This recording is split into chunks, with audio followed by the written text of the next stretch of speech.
Hi, everyone. I'm Dick Deming. I'm Medical Director of Mercy One Cancer Center and founder of Above and Beyond Cancer. Welcome to our weekly cancer education series. It is funded in part by a grant from the Iowa Cancer Consortium. And you're in for a treat tonight. I have a friend of mine who's an expert on psychology. She's the professor at the University of Iowa in psychological and brain sciences, Dr. Susan Lutgendorf. Hey, Susan. Hello. Greetings. Great to see Susan grew you. up in New Jersey, went to high school in New Jersey, got her undergrad degree at the University of Chicago and her PhD at the University of Miami. And she's been on faculty at the University of Iowa for over 25 years. And welcome. We got to know each other. How did we first meet, Susan? Refresh my memory how did we first met?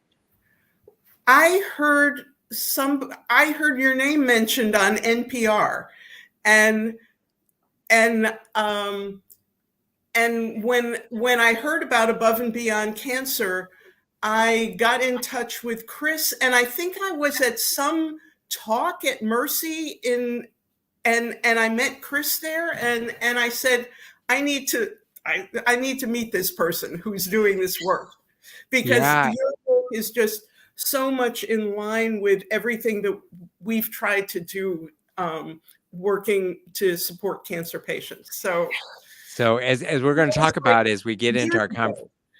well, and Susan is really an expert in the science of growth and resilience. And what I love about the work that you have done is it really has um, done a great deal to quantify and look at the actual science of psychological situations, and in particular, individuals who face difficulties, adversity, and how through social support, individuals going through a difficult time can actually come out the other end with a greater sense of growth and resilience and kind of quantify how that actually happens. Yes, that's true. That's the direction, and we what we've really been looking at is how all these things happen psychologically and how they affect biology as well. Right. So how did you get interested in psychology as a field of study? And was that what you wanted to study when you first started college, or did you have a path that brought you to psychology as your area of interest?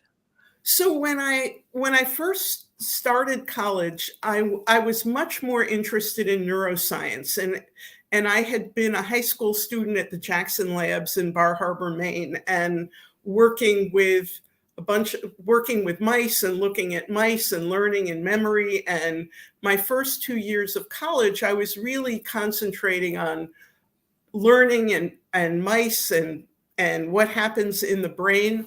And then over time I started getting much more interested in questions like meaning and the more human sides of psychology. And I remember reading Viktor Frankl's Man's Search for Meaning, which had a really, really profound effect on me. Um, when I graduated from college, I worked in a mental hospital, and there you really see a state mental hospital in Illinois, and there you can really see some of the critical, some of the real issues that happen in mental illness.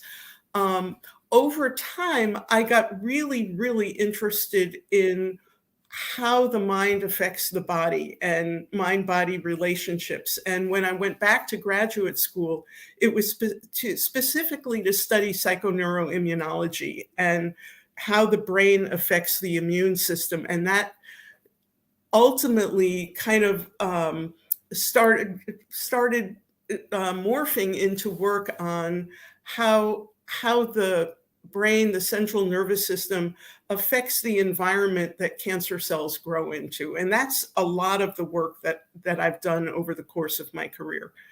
Yeah. Let me take you back to Viktor Frankl because that book changed my life as well. And the whole idea of if the importance of meaning, how ascribing a meaning to something can affect our perception and our ability to cope with it, deal with it, and to talk a little bit more about reading that book and how you have continued to rely on this idea of meaning as an important concept in psychological evaluations of individuals. Okay. Well, actually, one of the most interesting things about that is after after I read that book, I actually wrote a letter to Viktor Frankl, and he wrote back to me, which is just really exciting. And I talked to him essentially about an identity crisis that I had gone through in college when I was kind of morphing between doing neuroscience work and going into human work. And I told him how important his book was in helping me understand that whole process. And I had a wonderful answer from him, which was, really fantastic, because I was, 21 at the time, 22. And what I've seen over and over again is that meaning is such an important thread in any of the work that we do with our patients, and in all of our lives. That meaning gives a kind of backbone to help us discern what's the most important activities that we should be doing, and how we should live our life. So it's really critical in our personal activities and in our work. Mm-hmm. Yes, and I have told so many medical students, no matter what job you do, what profession you're in, there's going to be things that cause you distress, but at the end of the day, being in a profession that you give meaning to, like caring for individuals and helping make people better, that meaning to the one's profession allows you to put up with a whole lot of stuff. And the same with the one saying that I remember so much from Viktor Frankl: we can deal with any how if we know the why. Yeah. Once we kind of know what we're dealing with, we can put up with this suffering that might go step by step, the inconveniences, the difficulties, if we have a higher meaning and purpose to what we're doing. Yes, absolutely. You mentioned to me before we started the conversation here about work that you had done with cancer patients, more from a counseling or support point of view. Can you maybe talk a little bit more about those days during, I think it might have been graduate school, or the work that you did with actual counseling of cancer patients, and what you learned about the cancer journey from that experience? Well, it's very hard to summarize, in a few sentences. I did a lot of work as a graduate student. So I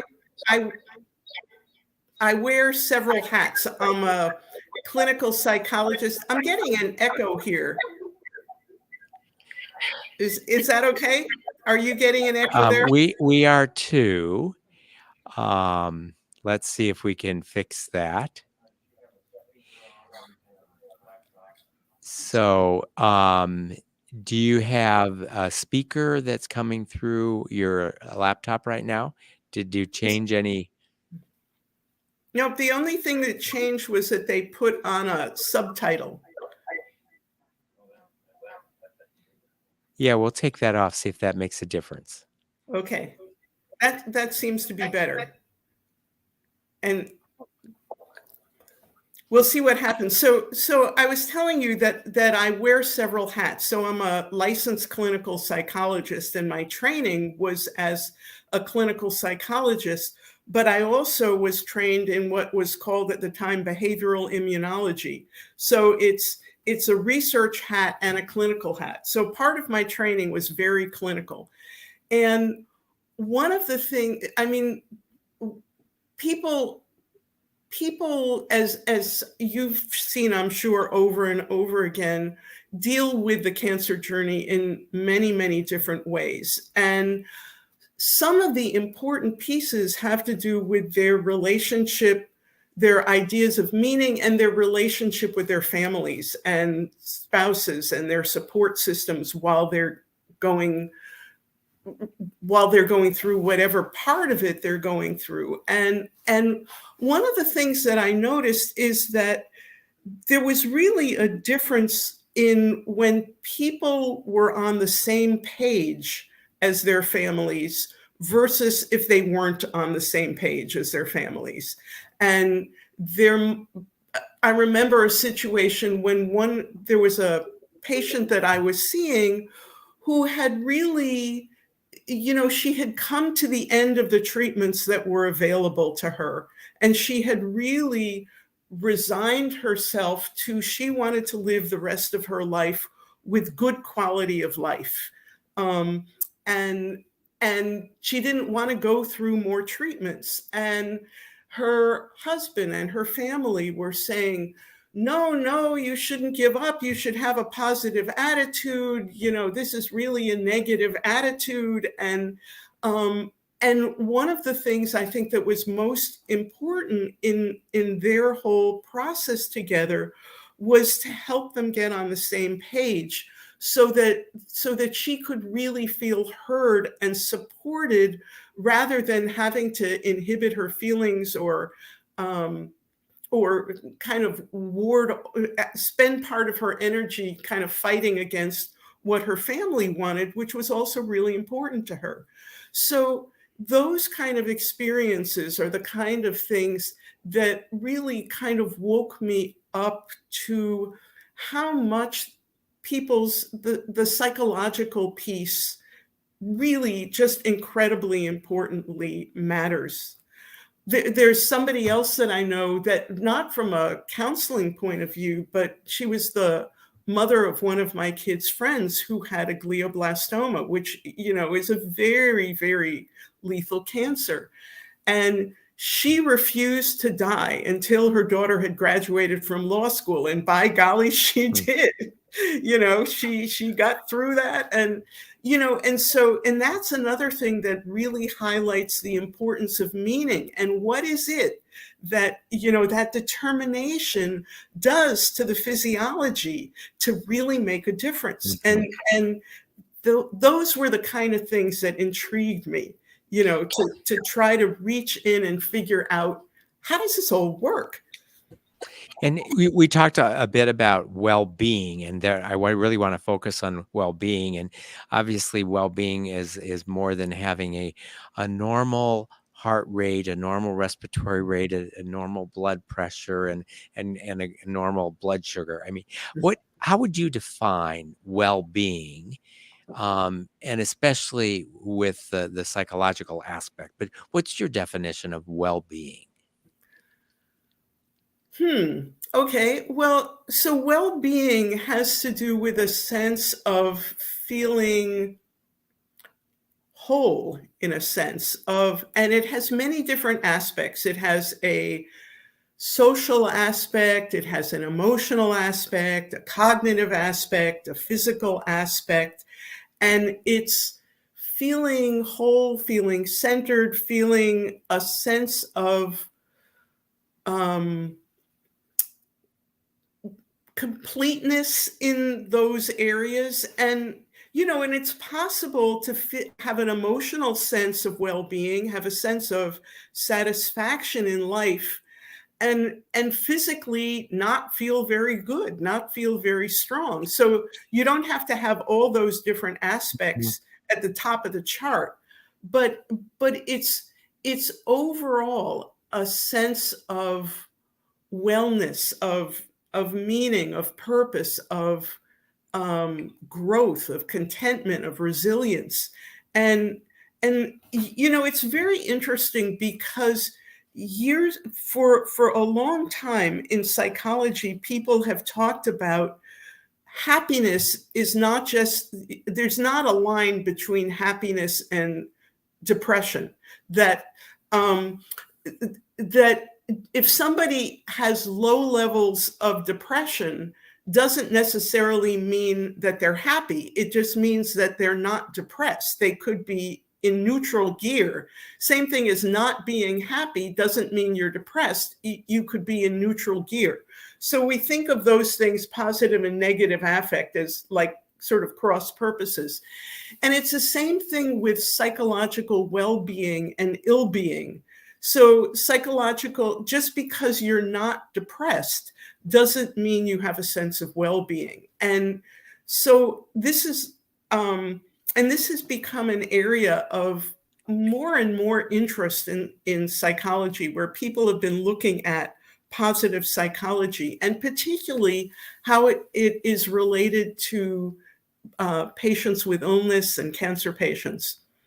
Yeah. As you described, you don't have to have all of those. I know many individuals that are living with stage 4 incurable cancer who have incredible sense of well-being, understanding of their meaning and purpose and their role and their social connectiveness with their family and friends, that have a greater sense of well-being than some, perfectly fit individuals with no Right. disease that don't have a sense of connectedness.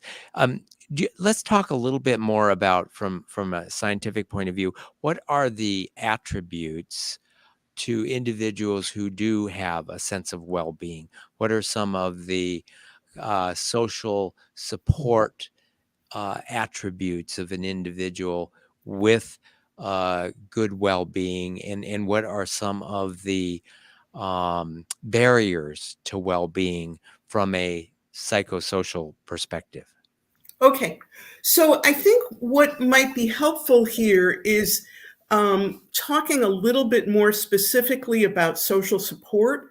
And the reason that it might be good to do that is because every time that we've looked at biology, and other people have found the same thing, the single thing that is most relevant in cancer biology, as far as we've been able, as the work from our lab, has been social support versus social isolation. And that's just such an incredibly important part of well-being.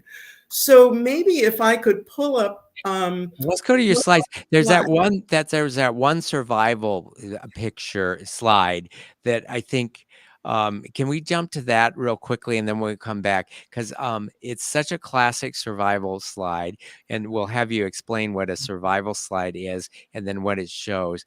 So we'll go forward a few more, and we'll recognize the slide because it's just one big, Yeah, there we go. there And it is. maybe describe what we're seeing there, what the two lines are, Okay. and what it represents. So, so this is really interesting. This is uh, work from a study that we did of ovarian cancer patients. And much of my work at the University of Iowa in connection with gynecologic oncology has been with ovarian cancer patients. And what we were looking at, we asked patients about their perceptions of social support.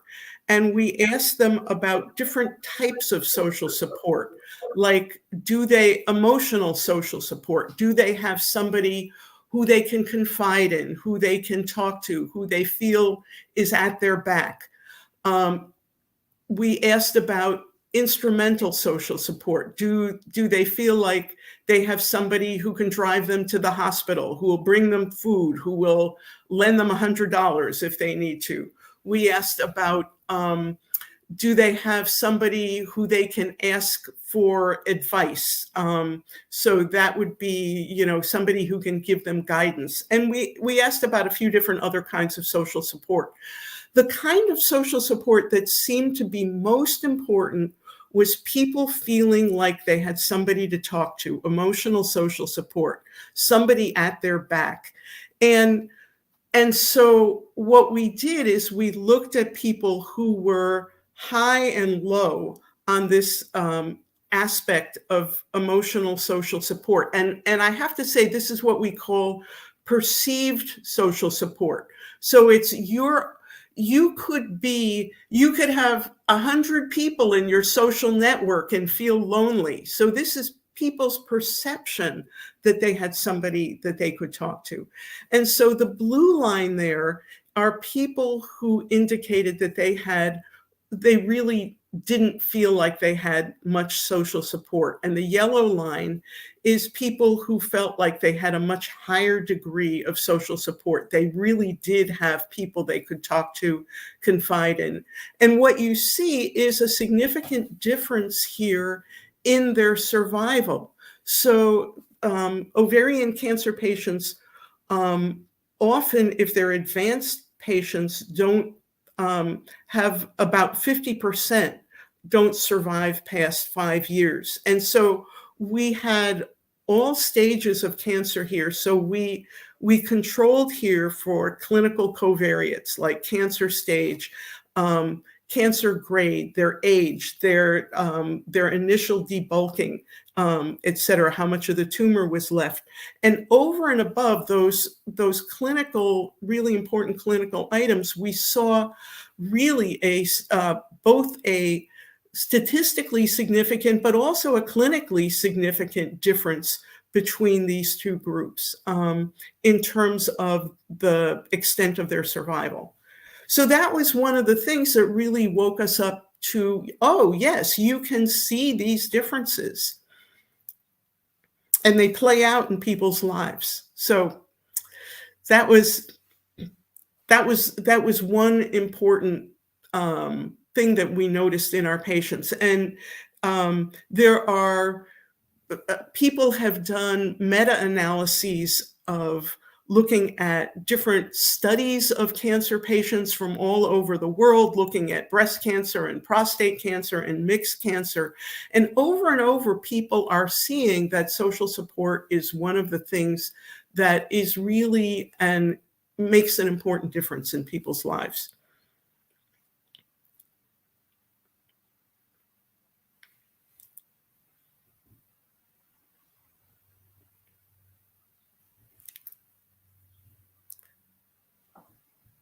So I'm going to turn this back to you now.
Yeah.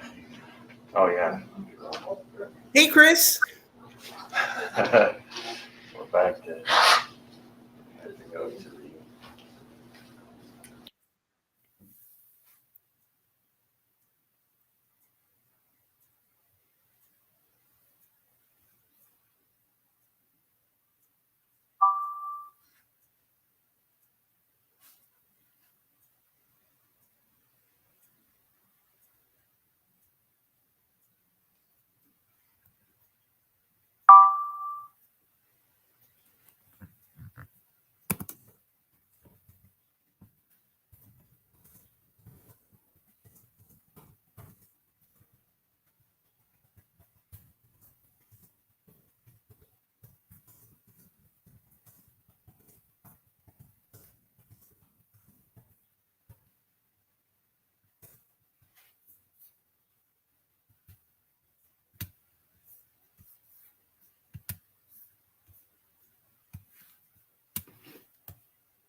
Hello, Susan.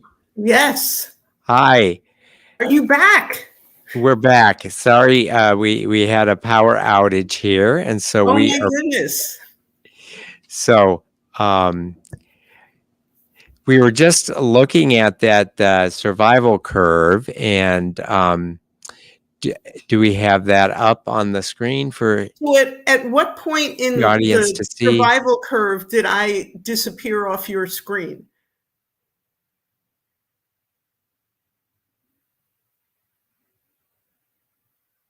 Oh, the where we left off was this the study you were doing with ovarian cancer patients and their perceived uh, um, understanding of the support they have, and you divided them into two groups based on how they answered questions about support. And then we saw that those individuals that had a high level of support, perceived they have a high level of support, had a statistically significant improvement in their survival. Right. Or I Am won't I say they on? had a significant improvement in their survival, but they had a longer survival. You trying to get the right slides up there? So, what do people watching see right now?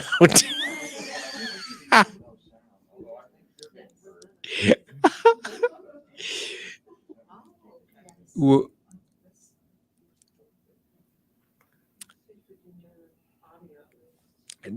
So Would is it Chris work if trying to I get just the came and slides sat up? where you are and we use the computer and the camera and the microphone?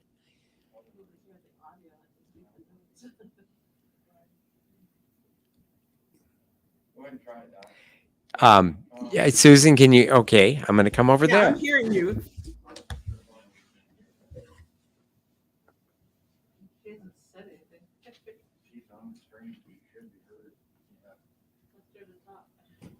So, are you going to switch me to this camera there? Oh, we still have that camera. Yeah.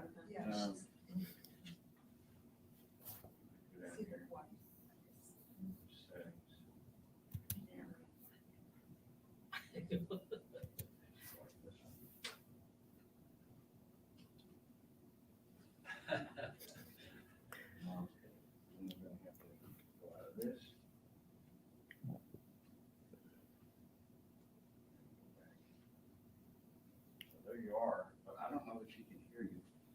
Can you hear me, Susan? I can hear you, but you're pretty soft. Yeah. So let's see her settings. It's like I can barely hear you.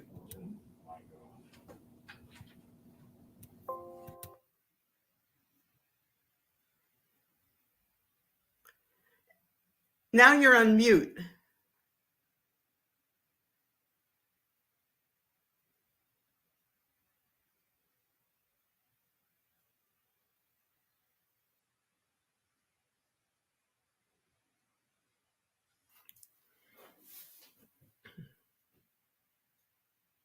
You're still on mute.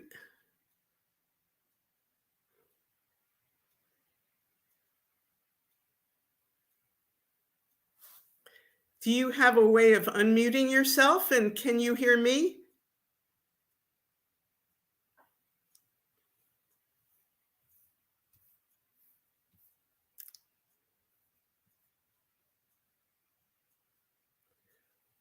So you're still muted.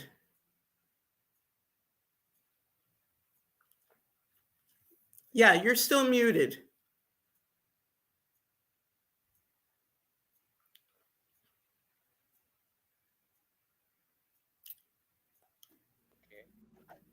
No. Can you hear me now, Susan? Now you're okay. Okay, so let's resume here. So Susan, we were talking about the study that you had done at with ovarian cancer patients, and we were looking at the survival curve. So we were able to see that those patients with ovarian cancer that had a perceived sense that they had support compared to those whose perception was they didn't have a lot of social support, that they had statistically significantly better overall survival. They did. They did. And it was, if we had a pill that had that big a difference in survival, it would be gangbusters. I mean, it would, Right. that is a huge difference in survival. So what do you think is, how does the sense of social support physiologically affect a human being in a way that makes their cancer survival different? So do you think that are they in a position to bring up another slide, the very next slide in that program? Yeah, let's see if I can do that. That's not the right one. And you know, the only reason that we're able to deal with this challenge is that we have such good social support between us and that you have social support. I This do is have all, social support. I've got, this is all yeah. I get by with a little help from my friends.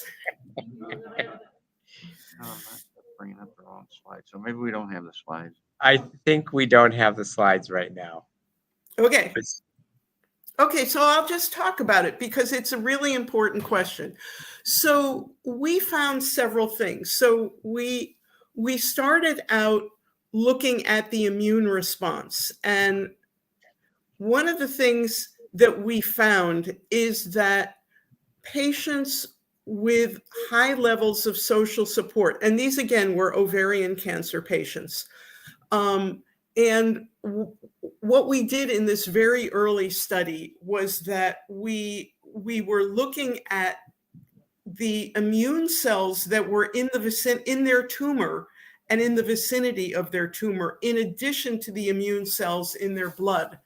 And we were looking at two kinds of immune cells. We were looking at natural killer cells, which can independently kill tumor cells, and we were looking at T cells. And one of the things that happens in the vicinity of the tumor is that the tumor can downregulate the immune response. It can make it harder for immune cells to communicate with each other. So the first clue that we had was that patients who had higher levels of social support had a stronger immune response in their circulating blood, which is monitoring for tumor cells which were circulating, and also in their tumor and around their tumor. So this was pretty profound, both T cells and NK cells. Then we also found that patients with higher levels of social support, we looked at stress hormones that were actually identifiable within the tumor and found that there were lower levels of these stress hormones in the tumor. And then we started looking at gene programs in the tumor cells. And we did a number of studies showing that if you look at a tumor of ovarian cancer patients, those patients who are more socially isolated had a profile of genes that were turned on that was characteristic of greater aggression, greater inflammation, greater invasion, and it was a whole panel of genes that were more aggressively turned on in comparison to patients who had high levels of social support. And we've actually replicated these findings several times, looking at finding several different ways to look at this. And other groups have found something very similar with breast cancer patients. So Julie Bauer at UCLA has found a very similar pattern in the genes that are turned on in breast cancer tumors. Yeah. So let me try to summarize it for our Okay. audience. It says you're getting into what we call epigenetics, right? Where sometimes we think, well, genes are either turned on or off, but that within the body and in the tumor cells, factors in our physiology can actually change which genes are on or off. And I'm hearing you say that this support, having greater amount of support, affects our body in a way that it diminishes our immune system, makes it less able to kill cancer cells, and it also affects the genetics around the cancer cells that tends to make them more aggressive. Right. And that those are two Well, I ways in. won't say affects the genetics, but I would say, because people might interpret that, but it's like which genes are turned on and turned off. Right. Okay. Yep. And the Because thing that is so useful about this, or so interesting, is that it gives people something to do. People can change their social support. They can reach out. There are many techniques that people can, it's not like you're stuck with it, but there are things that you can do, to skills you can have to change the situation, which is a really positive thing. So we know from your study that individuals that have more social support have better outcomes. What can an individual who is going through the cancer journey do to enhance their social support?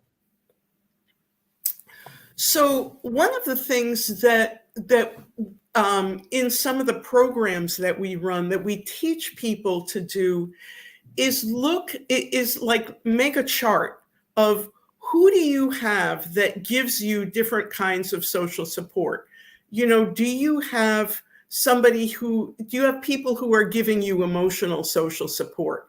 Do you have people who are giving you problem solving support? Do you have people who are bringing you chicken soup? And how many people do you have in this box? And in one box, if you have all these people, and another box you have, not very many people, are there ways to shore up that box? Are there people that you can move in there? Another thing is to recognize that some people are really good at some types of social support and not others. So, and this often happens with couples. So, say a female is really looking for emotional social support, somebody to understand what they're feeling. I can't tell you how common this is, and you've probably seen it many times. And their husband is looking for a way to solve the problem. It's like guys like to fix things. And women, this is just a terrible stereotype, but women like to be understood. And so if somebody wants to be understood and they come up with a response of somebody's fixing something, they end up feeling like, well, what did I just go through telling you this about if you didn't get it? And the fixer is going, I'm giving you such helpful advice. Why aren't you taking it? So it's really helping people clarify. And sometimes it's people have to teach their partners or their mothers or their sisters or their neighbors, whoever their support system is, this is what I want you to do. I want you to just hear what I'm saying.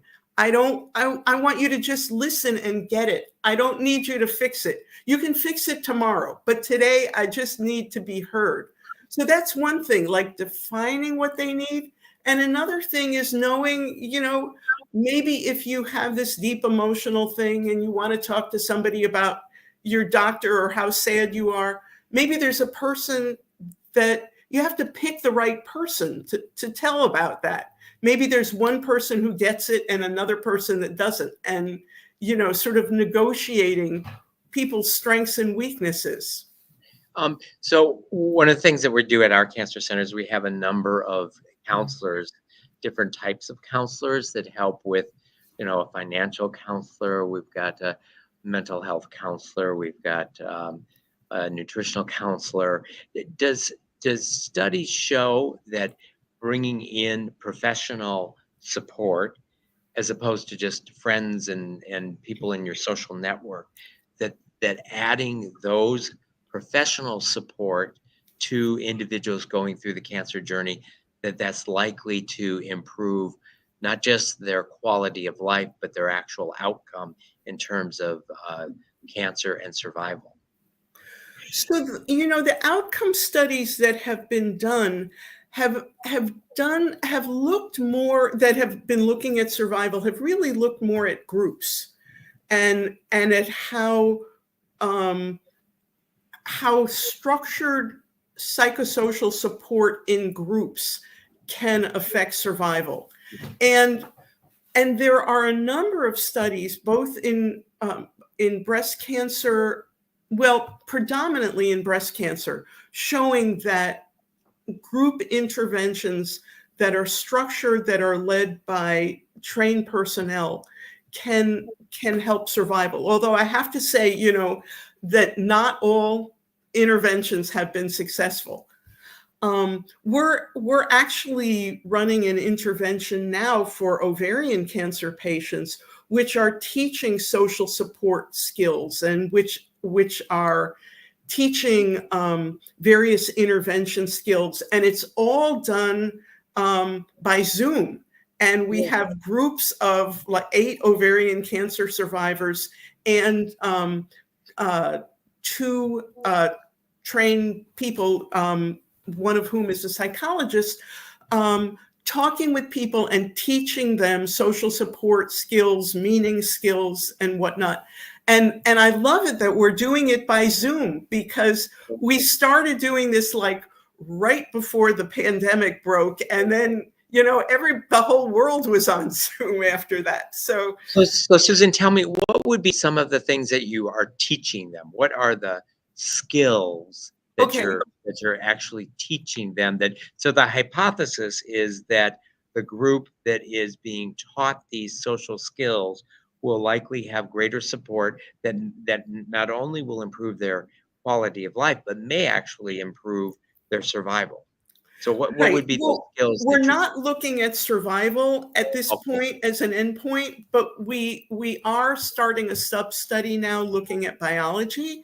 And we're one of the things, so we teach people awareness of stress, like how do you even know that you're stressed? And then what can we help people put under their control that will help help how they're dealing with stress? So if you're talking to yourself over and over in a negative way, I can't do this, I'll never do this, it's impossible, this test is just like the beginning of the end. There's many things that we say to ourselves that can be very pessimistic. And so we teach people how to catch certain kinds of self-talk and replace it with more sort of neutral self-talk. We talk a lot about meaning. We talk about prioritizing things that people want to do. We talk about spirituality, and we talk about coping. We talk about communication with your doctor, and all of this. And we talk about, of course, social support. But all of this, and we teach people relaxation. We teach people relaxation, mindfulness, imagery, and it's a whole package over 10 weeks, and people have things that they can practice at home, with the idea of helping people find themselves in a place of greater control, of, they have options, they have skills that they can use to help negotiate their journey, help them get what they want. What And this is a study that individuals can participate in. It doesn't. Well, the question would be: do they have to be receiving their care at the University of Iowa, or can individuals on a cancer journey with ovarian cancer participate in this study? So we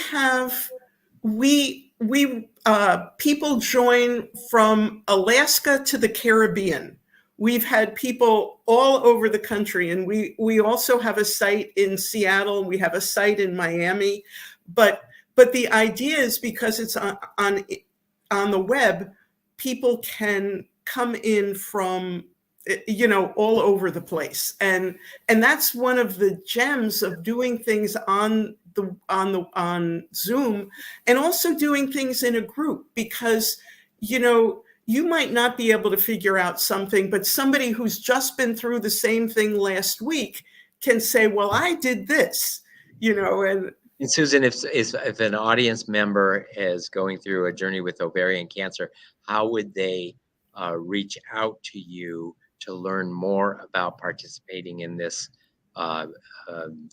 Zoom connected support system?